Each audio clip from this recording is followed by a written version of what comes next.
If you think that, oh, these poor kids, they're not getting adequate support, let us give them more food, let us give them extra coaching, and let us reserve some seats for them, and they'll do a bit better.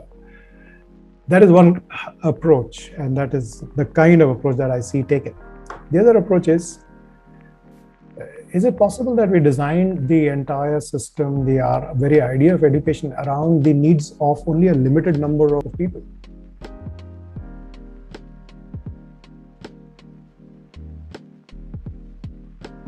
The drafting committees of both the National Education Policy 2020 and the National Curriculum Framework are led by Dr. K. Kasturirangan. Another thing that they have in common is that neither committee is home to many women or people from marginalized backgrounds.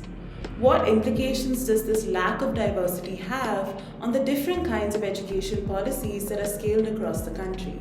They know a lot about the world, they know a lot about how to be successful in different fields. Do they know enough about how to make India successful for all the children? I'm not so sure.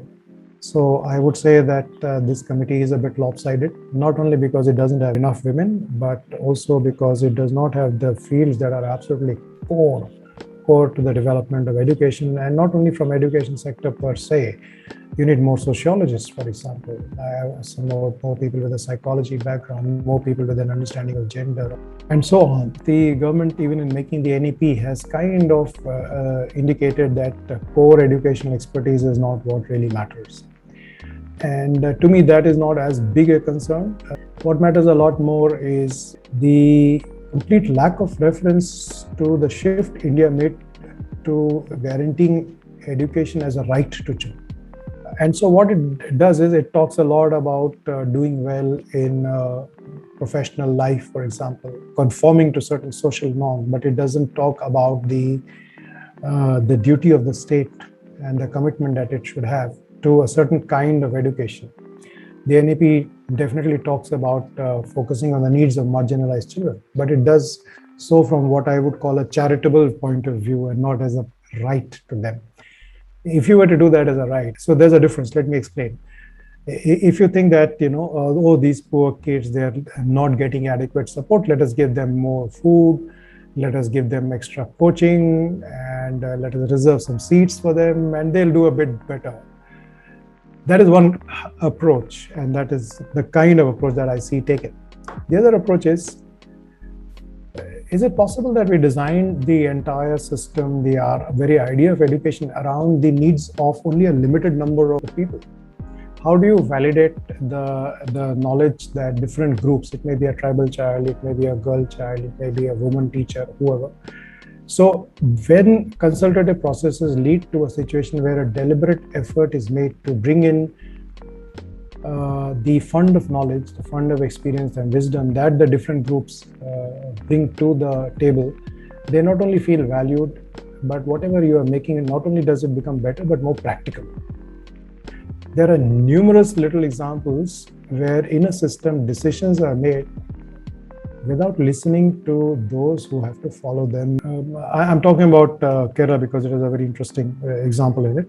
So we did a workshop on teaching learning methods. There was a selection process undertaken, and it turned out that while 70% of the teachers were all women, almost entirely all the trainers happened to be men. What was done was that in every single thing that was made, the discussion always was, what will it mean for our teachers to do it, including teachers or especially teachers who are women.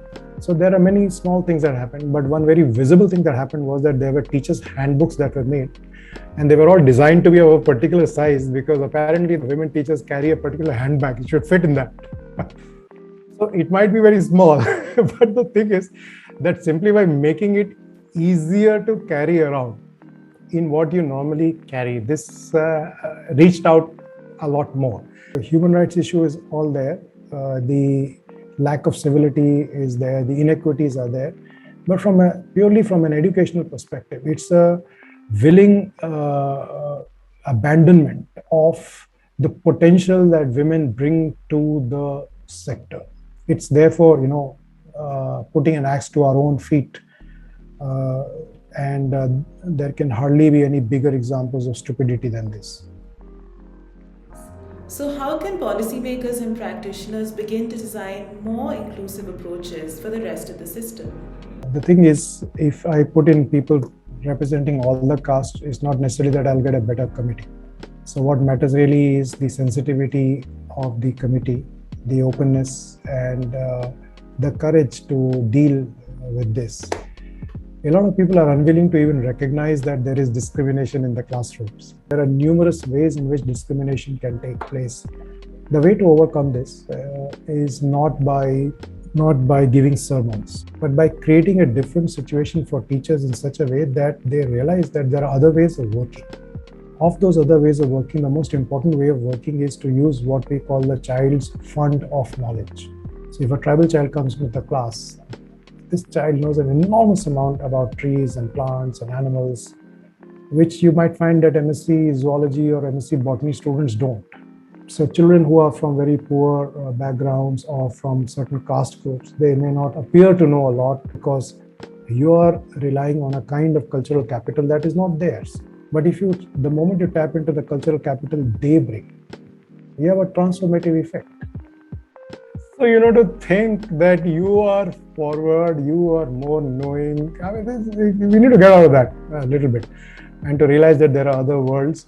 So how do you create what is valued? Whose knowledge is knowledge? Whose knowledge is valued? Is what will affect how those from the most marginalized castes are treated in the classroom situation.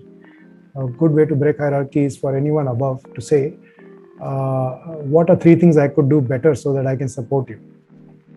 The moment you have said that and people have answered it and it's done genuinely, then you have a position to ask them, okay, what are you going to do differently so that you do your work better?